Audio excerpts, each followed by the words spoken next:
Hello and welcome to Cup of Tea's 3-Minute Reviews. And the time it takes you to brew a cup of tea, we'll cover an entire movie. My name is Tim, and I'm joined as always by Michael. Thanks for having me. Thank you for joining me. Today's movie is The Harder They Fall. It is a 2021 Western starring Idris Elba, Jonathan Majors, and Regina King. Michael, please give us your hot take. Tim, this movie was my cup of tea. It's just a great movie, and everyone should watch it for that reason alone. What about you? This movie is my cup of tea. It's an awesome Western with a great cast, and, every once in a while we accidentally watch a good movie for this podcast. Even a blind squirrel finds an acorn once in a while.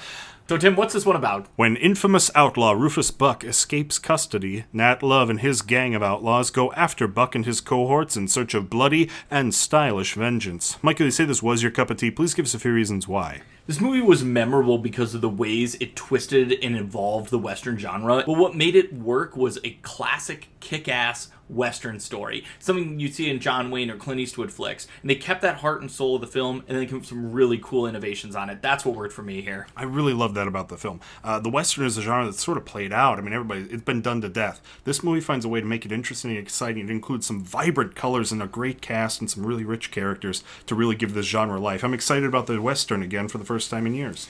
They did a wonderful job building characters on both sides of the final shootout. So many times in the classic Clint Eastwood Western, the guy's getting shot off the horses at the end. You don't know who they are. You can even name them. This movie does a wonderful job of making you feel passion for both sides of the final fight.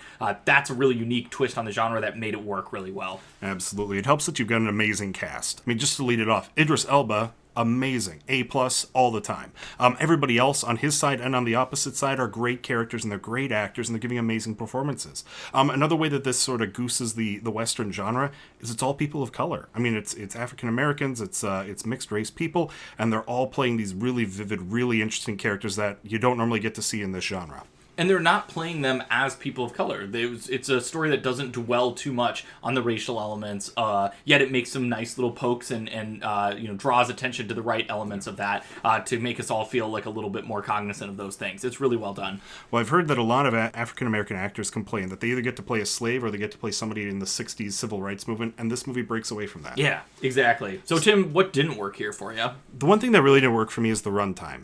This movie is about 2 hours and 20 minutes, which feels a little bit long. I don't know what I would have cut. I really love this movie and I think it's awesome, but it does get to be a bit long after a while. What about you, Michael? The only thing I would have cut out of this, because I agree, the runtime was a little long. There's just a few moments where I feel like they fell in love with their own genius in terms of how they were making some of these shots look. And to be fair, they look incredible. Sometimes we lingered on them, or we spent really long time panning across some gorgeous set piece. Again, well-deserved, a lot of creativity went into it, but they probably could have been a little bit more precise in those components of the film. I would agree. If they tightened it up a little bit, it probably would have been a stronger piece, but as it is, it's a really fun movie to watch. Michael, when should somebody check it out? This is objectively a good movie. When you're looking for that next action film you want to watch this one. It's great.